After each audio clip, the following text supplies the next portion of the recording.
Congress leader Rahul Gandhi ने हुकूमत पर निशाना साधा है।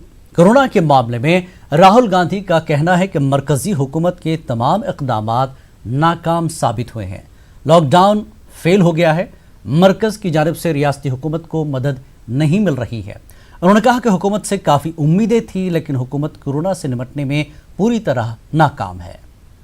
नरेंद्र मोदी जी ने कहा था कि 21 दिन में कोरोना की लड़ाई जीती जाएगी।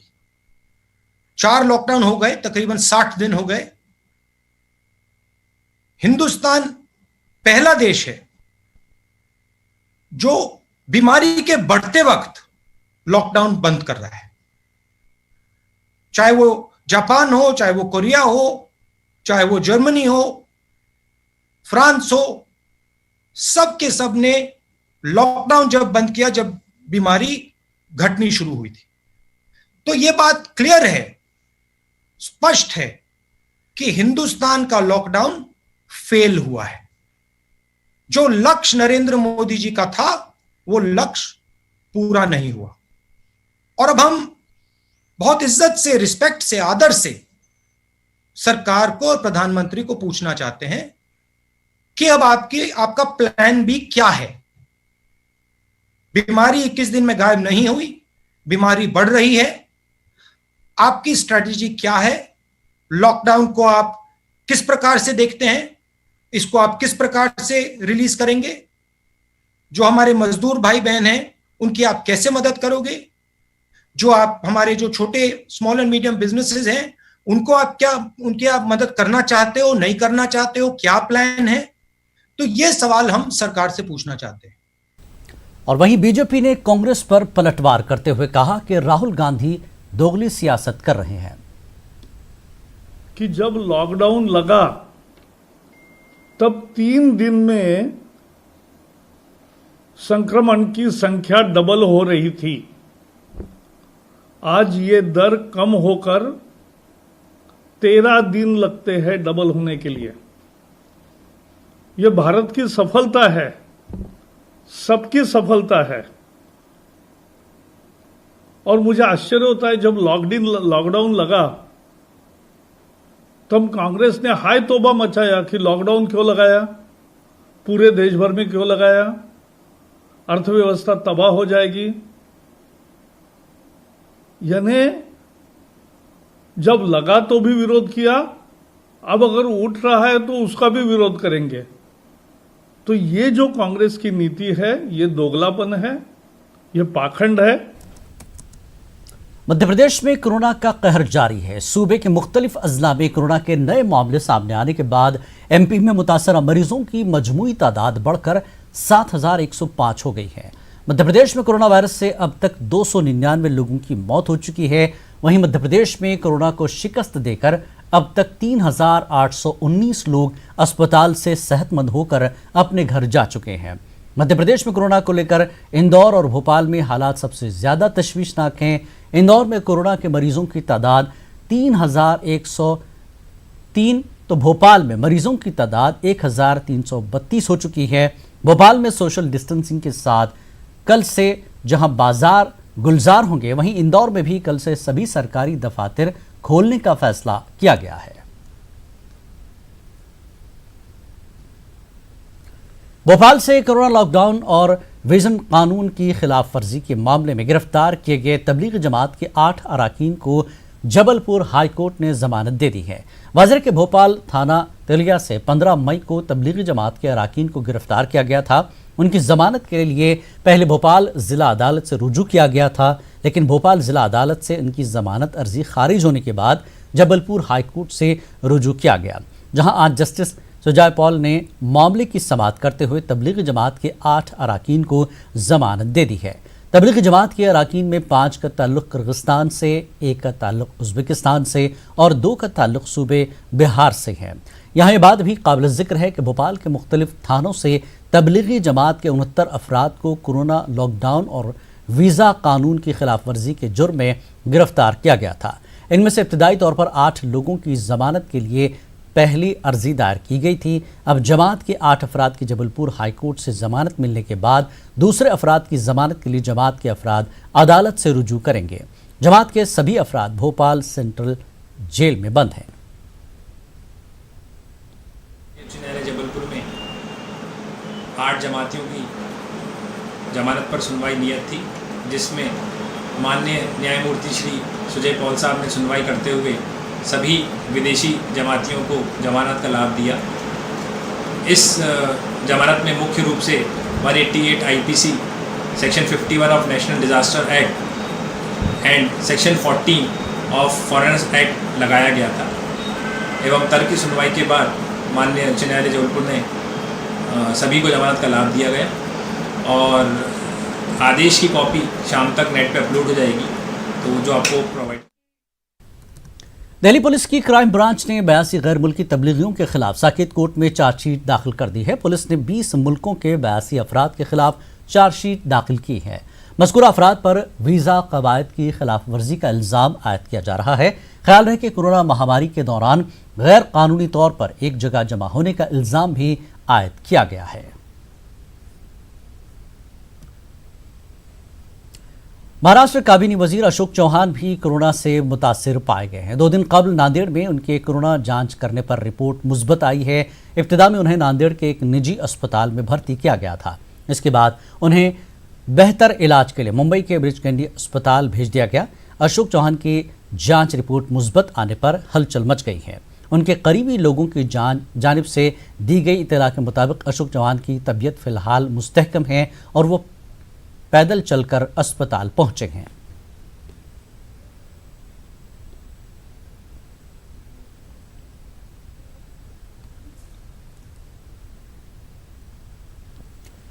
बिहार के माइग्रेंट वर्कर्स को ले जाने के लिए नांदेड़ से भी एक खुसूसी ट्रेन चलाई गई, जिसमें न सिर्फ नांदेड़ बल्कि पड़ोस के 4 अजला से बिहार जाने वाले माइग्रेंट वर्कर्स को रवाना किया गया।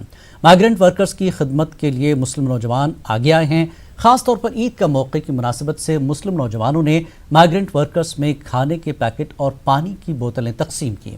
चंद रोज कबल इसी तरह उत्तर प्रदेश के माइग्रेंट वर्कर्स को खुसूसी ट्रेन के जरिए रोजाना रवाना किया गया था। नांदेड़ से लखनऊ के लिए वो ट्रेन रवाना की गई थी। आज बिहार को जाने वाले माइग्रेंट मजदूरों से भी टिकट का कोई पैसा नहीं लिए गए, बल्कि उन्हें रियासती हुकूमत ने अपने खर्च पर रवाना किया है। 1400 लोग बिहार के लिए रवाना हुए, जो पिछले लॉकडाउन की वजह से यहाँ पे फंसे हुए थे। आज 1400 लोगों में हमने पानी की बोतल, खाने का सामान तकसीम किया। अल्हम्दुलिल्लाह ये हमारे इस्लाम की तालीमात है, हमारे हुजूर मोहम्मद सल्लल्लाहु अलैहि वसल्लम की तालीमात है कि हर वक्त अल्लाह के बंदों की खिदमत करना। और आज हमने बिना तफरीक़ मज़हब व मिल्लत यह खिदमत अंजाम दी। शदीद गर्मी से बेहाल माइग्रेंट मजदूरों ने इलाहाबाद जंक्शन पर पानी की बोतलों पर धावा बोल दिया और स्टेशन पर मौजूद पानी की तमाम बोतलें साथ लेकर चल पड़े। तफसीलात के मुताबिक श्रमिक स्पेशल ट्रेन जैसे ही इलाहाबाद के रेलवे स्टेशन के प्लेटफॉर्म नंबर 4 पर पहुंची तो मजदूर पानी के लिए दौड़ पड़े। बताया जा रहा है कि मजदूर शदीद गर्मी की वजह से प्यास से बेहाल थे। वहीं दूसरी तरफ आरपीएफ ने मजदूरों के खिलाफ कानूनी कार्रवाई करने की बात कही है। प्लेटफॉर्म नंबर 4-5 पे श्रमिक स्पेशल आई थी, जिसका एक वीडियो संज्ञान में आया है, जहां पर दिखाई दे रहा है कि एक पानी की ठेले से श्रमिक स्पेशल के यात्री पानी उठा के ले जा रहे हैं, जिसमें जो बंटवारा करने के लिए जो स्टाफ आईआरसीटीसी का था उसके द्वारा कुछ लोगों को भगाने का प्रयास किया जा रहा है। इसमें देख रहे हैं मामले की जांच के लिए मैंने बोला है और पता लगने पर आपको इस बारे में बताया जाएगा क्या स्थिति है। गैर मकामी मजदूरों को उनके वतन भेजने के लिए इंतजामात के तमाम सरकारी दावों के बावजूद लॉकडाउन में फंसे मजदूरों की मुश्किलें कम होती नजर नहीं आ रही हैं। मगरबी यूपी के मेरठ से ट्रेन और बसों के जरिए हजारों मजदूरों और कामगारों को भेजने के बावजूद हजारों की तादाद में मजदूर और कामगार अभी भी बस अड्डों पर भूखे प्यासे पड़े हैं और बस के जरिए अपने अपने घरों को भेजे जाने का इंतजार कर रहे हैं। मेरठ के वैशाली बस अड्डे पर गुज़श्ता 4 दिनों से बस के इंतजार में रुके हुए इन मजदूरों के हालात का जायजा लिया हमारे नुमाइंदे तंजीर अंसार ने। में तकरीबन 2 महीने से लॉकडाउन में फंसे हुए मजदूरों को उनके घर भेजने के लिए ट्रेन और बस सर्विस तो शुरू की गई, लेकिन अभी भी इंतजामात उस तरह के नहीं हैं कि सारे मज़दूरों को अब तक उनके घर पहुंचाया जा सके। अब हालात ऐसे हो गए हैं कि इनको यही नहीं पता कि बस कब जाएगी, कब ट्रेन का शेड्यूल है और सिर्फ 2 ट्रेनें यहाँ से गई हैं बिहार के लिए, जहाँ मज़दूर जो हैं वो पहुँचे हैं अपने घरों को। लेकिन अभी भी यहाँ पर आप देख सकते हैं कि ये मेरठ का वैशाली बस स्टेशन है और यहाँ से ये कहा जा रहा है कि अब बसें यहाँ से जाएंगी। जो बिहार के मज़दूर हैं या फिर स्टेट में दूर के मज़दूर हैं, उनको यहाँ से झांसी है, राजस्थान है, वहाँ के लोगों को यहाँ से भेजा जाएगा। लेकिन जब हम यहाँ पहुँचे तो हालात ये थे कि ये लोग 4-4 दिन से यहाँ पर बस अड्डे पर पड़े हुए हैं। खाने पीने का कोई ख़ास इंतज़ाम नहीं है। लोगों ने यहाँ पे हमें यही बताया कि अगर एनजीओ ना हो और इनको खाने के पैकेट्स यहाँ पे ला के ना दिए जाएं तो सरकार की तरफ से कोई ख़ास इंतज़ाम नहीं है और वो यहाँ पे भूखे ही रहेंगे। 4-4 दिन से यहाँ पर ये लोग पड़े हुए हैं। क्या इनकी मुश्किलात हैं और किस तरह से इंतज़ार कर रहे हैं, कहाँ के हैं, जानने की कोशिश इन्हीं से करते हैं। आप कहाँ के हो और कब से यहाँ पे हो? सर 2 दिन उधर हो गया सर और 2 दिन यहाँ हो गया सर। आज जाएंगे सहरसा जिला बिहार का।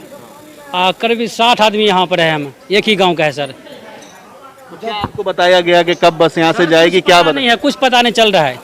उसके प्रशासन को उधर जाते तो वो करेगा, कब वो उधर जाते तो वो करेगा, बस ऐसे बहकाते हैं सर। हम लोग का कुछ पता नहीं है सर। बना देता है बस। तो खाने पीने का आपका कैसा हो रहा है? खाने पीने के दे ही रहा, जो ही दे रहा, बस तो खा रहे हैं अपना सर। जिम्मेदार सरकार बनेगा, हम सब नहीं बनेंगे, या पुलिस प्रशासन बनेगा, हम सब कुछ नहीं बनेंगे। ठीक है, अगर हम सब कुछ ये 500 तकरीबन लोग हैं जैसा इन्होंने बताया, और पानी का भी यहाँ पे इंतजाम नहीं है। बोतल लेके टहल रहे हैं, खाली बोतल के, कहीं से इन्हें पानी मिल जाए। हालांकि ये बस स्टेशन है और यहाँ पे इंतजाम होना चाहिए। आजकल ज़रूर बस अड्डों पे सर्विसेज नहीं है बस की, लेकिन अगर यहाँ से ख़ास बस सर्विस शुरू की जा रही है मज़दूरों के लिए तो यहाँ पे खाने पीने का भी इंतज़ाम किया जाना चाहिए था। लेकिन जिस तरह से इन लोगों की शिकायत है कि पानी तक यहाँ पे जो है दस्तयाब नहीं है, इनको कोई बेहतर इंतज़ाम नहीं करती है यहाँ पर, इनको शेड्यूल नहीं बताया जाता और उस वक्त पे बसें नहीं छूटती हैं, तो इनके लिए आने वाले दिनों में और भी मुश्किलों का सामना इन्हें करना पड़ेगा। तंजीर अंसार, न्यूज़ 18 मेरठ। कोरोना वबा ने न सिर्फ बाजार में मंदी, कारोबार को बंद और हर किसी को घर में रहने पर मजबूर कर दिया है, बल्कि ईद की खुशियों को भी फीका कर दिया। ईद के मौके पर भी कई लोग ऐसे हैं जो अपनों से दूर कोविड अस्पताल में जेर इलाज और उनके अहल खाना क्वारंटाइन सेंटर में बंद है। इस तरह मुंब्रा में बनाए गए क्वारंटाइन सेंटर पर मकामी कारपोरेटर अशरफ पठान ने न सिर्फ सेवैयाँ भिजवाई बल्कि उनकी मिजाज पुरसी भी की। और ईद में लोग से मिलने के लिए, शुरुकुमान इनके साथ पीने, इनका हालचाल देखने के लिए इनके लिए कुछ दवाएं, और कैसा है मुमरा कौसा के रोग है, हमारे लोग हैं, तो हमारा फ़र्ज़ बनता है कि इधर लोगों को आके उनसे मिलना, उनके सुख दुख में रहना और शहर के उनको हौसला अफजाई करना, कम से उनके साथ आके खड़ा रहना कि भाई कुछ नहीं हुआ है आपको, आप तंदुरुस्त है, इंशाअल्लाह ताला ठीक होके। कोई लोगों का 8 दिन होगा, कोई लोगों का 9 दिन हो गए। महानगर पालिका से मेरी बात भी हुई है, जिनका टेस्ट नहीं होगा 9 दिन हो गए, जिनको कोई सिम्टम्स नहीं, उनको घर छोड़ा जाएगा और काफ़ी लोगों को छोड़ भी दिया। अजमेर के डिगी बाजार में कोरोना मामला सामने आने के बाद कर्फ्यू नाफिज कर दिया गया था। ताहम आसपास की मार्केट में दुकानें खुलने के बाद सामने आने के बाद कर्फ्यू नाफिज कर दिया गया। ताहम इस आसपास की मार्केट में दुकानें खुलने के बाद डिगी बाजार में भी दुकानें खोलने की इजाज़त दिए जाने का मुतालबा किया जा रहा है। इस ज़िम्न में बाजार एसोसिएशन ने एडीएम सिटी से दुकान खोलने की इजाज़त देने की मांग की है। अभी हमने एडीएम साहब को ज्ञापन दिया है डिगी बाजार एसोसिएशन की ओर से कि जैसे 31 तारीख तक सब बाज़ारें खुलेगी और अजमेर में मदार गेट, पुरानी मंडी और ये दूसरा हिस्सा कबाड़ी बाज़ार खुल चुका है, तो हमने भी ज्ञापन दिया है कि 2-4 दिनों में जो भी निर्णय होता है उस हिसाब से हमारी भी दुकानें खोली जाए। जो भी ये नियम बताएंगे हम उसका फॉलो करेंगे। लॉकडाउन के साए में हुई ईद में सबसे ज़्यादा अगर कोई मुतासिर हुआ तो वो नौजवान तबका है। मुसीबत और आजमाइश की इस घड़ी में नौजवानों ने ईसार और कुर्बानी की अमली मिसालें पेश की। जो शुरू रमज़ान से कपड़ों और नित नए फैशन की तैयारियां करते थे, इस मरतबा इन नौजवानों ने सिरे से कोई ख़रीदारी ही नहीं की, बल्कि इस रकम से गरीबों की खुशियों को दोबारा करने की कोशिश की गई। कहीं कपड़े तकसीम किए गए तो कहीं खाना तकसीम हुआ। औरंगाबाद शहर में हर गली, हर नुक्कड़ पर ऐसे नज़ारे आम थे। लॉकडाउन फर्स्ट से ही ये सिलसिला जारी है और ईद के दिन भी गयूर नौजवानों ने स्लम बस्तियों में पहुंचकर मुस्तहक अफराद को अपनी खुशियों में शामिल किया। लॉकडाउन जो शुरू हुआ पहले दिन से, उसके दूसरे दिन से शुरू हुआ सब काम, और उस वक्त से kids ration kits, food kits और उसके बाद जो भी जैसे सामने जो ये रही ज़रूरत के हिसाब से हर चीज़ देते रहे। और जो बस्ती है यहाँ से 3-3.5 किलोमीटर के 4 किलोमीटर के अतराफ के पूरे, तो हर घर का ये बहुत ये प्रॉब्लम है कि वो कोई काम को इसको ये नहीं है, काम कारोबार ये बंद है। तो अल्हम्दुलिल्लाह जितने भी हम जो सब कर रहे हैं साथ में काम कि उनको हर घर पे घर ले आके यहाँ भी सब चीज़ें उनको दे रहे हैं। अल्हम्दुलिल्लाह हम 9 साल से यहाँ रह रहे हैं ये मिसबा कॉलोनी में, तो हमें पता था कि अतराफ में क्या हालत है। तो उस हिसाब से हमने हमारे ग्रुप ये नौजवान औरंगाबाद हेल्पिंग ग्रुप है और हमारे दीगर हज़रात लोगों की मदद से उनके घरों तक हम पहुँचे हैं। और अल्हम्दुलिल्लाह हमने हर चीज़ से उनको मदद पहुँचाई, जैसे रेशन किट्स, वेजिटेबल किट्स, और रमज़ान में ख़ास तौर पे हमने फ्रूट्स किट्स का भी नज़म किया था। अब हालात सबके परेशानी है, पूरा इंडिया नहीं पूरा वर्ल्ड परेशान है, इंडिया परेशान है पूरा इसमें। और औरंगाबाद शहर जो है, हमारे जो लोग हैं अल्हम्दुलिल्लाह हमने ये बताया किया है कि जब तक लॉकडाउन ख़त्म नहीं होगा, हाँ अपनी जान अपना माल सब कुछ लगा देंगे, मगर औरंगाबाद शहर के एक बंदे को हम भूखा नहीं रहने देंगे इंशाल्लाह। यहाँ पर लोग पूरे जो तो सब बाहर, इसके लिए अपने यहाँ का औरंगाबाद का कोई भी नहीं फिलहाल में, सब बाहर के लोग बेचारे परेशान हैं, किसी को खाने के लिए नहीं है, पानी पीने के लिए नहीं है। इसमें हमारे से जो भी हो सकता है हमने खाने का भी करा अल्हम्दुलिल्लाह इसके अंदर में भी। और अभी हमारे तरफ से जो पानी का चालू है यहाँ पे, पानी के लिए भी जो परेशान लोग हैं उनकी मदद हो जाए, बस एक मदद हो जाए और काफ़ी कुछ है। एक बोलने पे उन्होंने इंसानियत के वास्ते अपने स्कूल्स खोल दिए मज़दूरों के लिए। ये बहुत परेशान थे और हम बड़ी खुशी महसूस कर रहे हैं कि इंसानियत के नाम पे हम आगे बढ़े, इसमें कुछ काम आए। लोगों के आंखों से खुशी के आंसू निकल रहे हैं, उनको उम्मीद है कि वो उनके घर पहुँच जाएंगे। लॉकडाउन के दरमियान कर्नाटक वक्फ बोर्ड की कारकर्दगी पर मायूसी का इजहार किया जा रहा है। बेंगलुरु में साबिक मरकजी वजीर के रहमान खान ने कहा कि मुसीबत की इस घड़ी में वक्फ बोर्ड ने अपनी जिम्मेदारी अदा नहीं की है। उन्होंने कहा कि अब भी वक्त है कि बोर्ड पूरी तरह आगे आए, वक्फ इदारों के जरिए परेशान हाल लोगों की मदद करे। देखिए, मैं ये इसको एक मसला नहीं समझता। अगर कंट्रीब्यूशन देना चाहते नहीं देना चाहते वो अलग बात है, उसमें उसको मसला ही नहीं बनाना चाहिए था पहली दफा।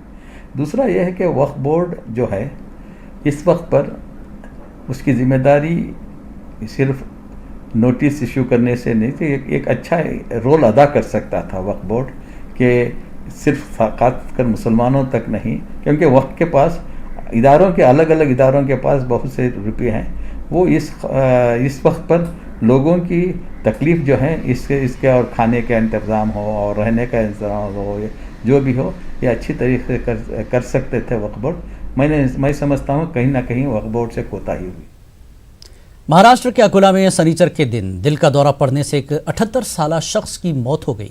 अहल खाना ने कोरोना के खदशे के पेश नज़र मुबैना तौर पर मुतवफ़ी की आखिरी रसूमात अदा करने से इनकार कर दिया, जिसके बाद कुछ मकामी मुस्लिम नौजवानों ने इसकी आखिरी रसूमात अदा की। तफसीलात के मुताबिक मुतवफ़ी की अहलिया कोरोना पॉजिटिव हैं। यही वजह है कि उनकी मौत के बाद उनके अहल खाना ने कोरोना के खौफ से उनकी लाश लेने से इनकार कर दिया, जिसके बाद मकामी तंजीम अकोला कच्ची मेमन जमात ने खुद ही लाश को शमशान घाट पहुंचाया और हिंदू मजहब के मुताबिक आखिरी रसूमात अदा की। तंजीम के सदर जावेद जकरिया ने बताया कि उनकी तंजीम ने अब तक महामारी के दौरान 60 लोगों की आखिरी रसूमात अदा की हैं। इनमें 21 अफराद कोरोना के हैं, जबकि 5 हिंदू अफराद का अंतिम संस्कार किया गया है। अकोला में 12 अप्रैल को पहली मौत हुई थी कोरोना पॉजिटिव की। उस दिन से हमने ये दफन विधि और अंतिम संस्कार का काम शुरू किया। अभी तक कोरोना बॉडी और पॉजिटिव और नेगेटिव बॉडी मिला के तकरीबन हमने 50 लोगों का अंतिम संस्कार किया है, जिसके अंदर 16 बॉडी कब्रिस्तान में दफनाई गई जो कोरोना पॉजिटिव थी और 4 बॉडी शमशान भूमि में लेके जाई गई। इसमें से 2 जो है बॉडी का अंतिम संस्कार हमने अपने हाथों से किया। आज देशपांडे करके जो एक हमारे बुजुर्ग थे अकोला के, उनकी अंतिम संस्कार जो है वो हमने अग्नि दी है उसको। उनके परिवार के लोगों ने अग्नि देने से इनकार किया। कोई बात नहीं, हम अपने अकोला कच्ची मेमन जमात की पूरी जिम्मेदारी, हमारे देशवासियों के पूरी जिम्मेदारी निभाते हुए हम अपने हाथों से अग्नि देके उनकी अंतिम विदाई दी हमने। लॉकडाउन में भोपाल में निकाह की तकरीब अमल में आई। दुल्हा और दुल्हन दोनों ने मास्क लगाकर निकाह किया। निकाह तकरीब में कुल 8 लोगों ने शिरकत की। वहीं सोशल डिस्टेंस का खास ख्याल रखते हुए काजी ने निकाह पढ़ाया। दुल्हन ने भी इसे वक्त की ज़रूरत से ताबीर किया।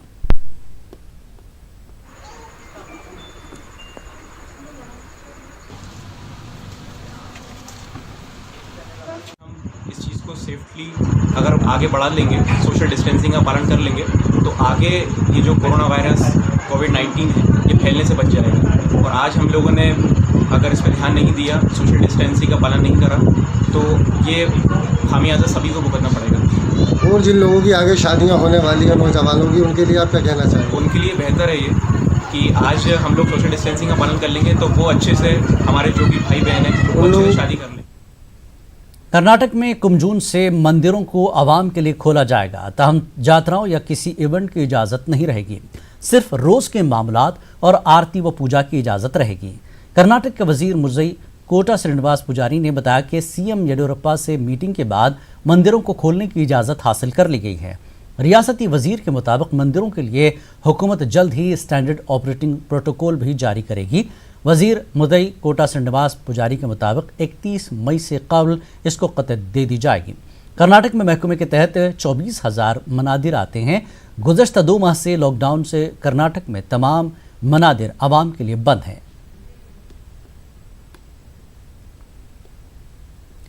अखिल भारतीय विश्नोई महासभा के जिम्मेदारान ने जिला कलेक्टर से राजगढ़ थाना अधिकारी में पेश आए खुदकुशी मामले में सीबीआई से तफ्तीश का मुतालबा किया है। महासभा के सदर प्रदीप बिश्नोई ने कहा कि मुत्तफी विष्णु दत्त बिश्नोई ईमानदार और जांबाज थे। उन्हें ऐसी क्या मजबूरी आ पड़ी कि उन्हें खुदकुशी का रास्ता इख्तियार करना पड़ा।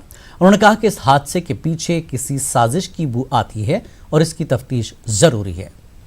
उनको हमेशा से देखा है, वो बहुत ही कर्तव्य निष्ठावान व्यक्ति रहे हैं और जग जाहिर भी है, पूरा समुदाय जानता है, राज्य का प्रत्येक व्यक्ति जानता है कि वो जहाँ जहाँ रहे उन्होंने हमेशा कानून की ही बात कही। तो राजगढ़ में ऐसा क्या अवसर आया कि उनको ऐसा बड़ा कदम उठाना पड़ा आत्महत्या जैसा। मुझे लगता है कि आत्महत्या न होकर ये की गई एक हत्या है और इसकी निष्पक्ष जांच होना जरूरी है। इसलिए हम मुख्यमंत्री महोदय से निवेदन करते हैं कि अपने सीबीआई को इसकी जांच सौंपी जाए। कोरोना की वबा के दरमियान दिन रात खिदमत अंजाम देने वाले पुलिस अफसरों, डॉक्टर और समाजी कारकुनों को बेंगलुरु में तहनीत पेश की गई। ईद की मुनासिबत से ह्यूमैनिटी फर्स्ट ट्रस्ट के नुमाइंदों ने मुंतखब कोरोना वॉरियर्स को एजाज़ पेश किया। इस मौके पर डॉक्टरों ने कहा कि कोरोना की बीमारी लंबे अरसे तक हमारे दरमियान रह सकती है, लिहाजा लोग एहतियाती तदाबीर इख्तियार करते हुए रोज़मर्रा के काम अंजाम दें।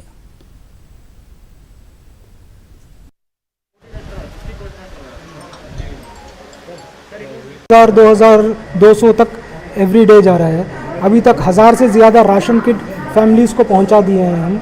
और इसके साथ साथ हम क्या चाह रहे हैं कि जो लोग लॉकडाउन की वजह से घरों में बैठ गए हैं, काम नहीं है, उनका डेटा हम कलेक्ट कर रहे हैं कि उनका प्रोफेशन क्या है और इसको हम शेयर कर रहे हैं जिन लोगों को ज़रूरत है।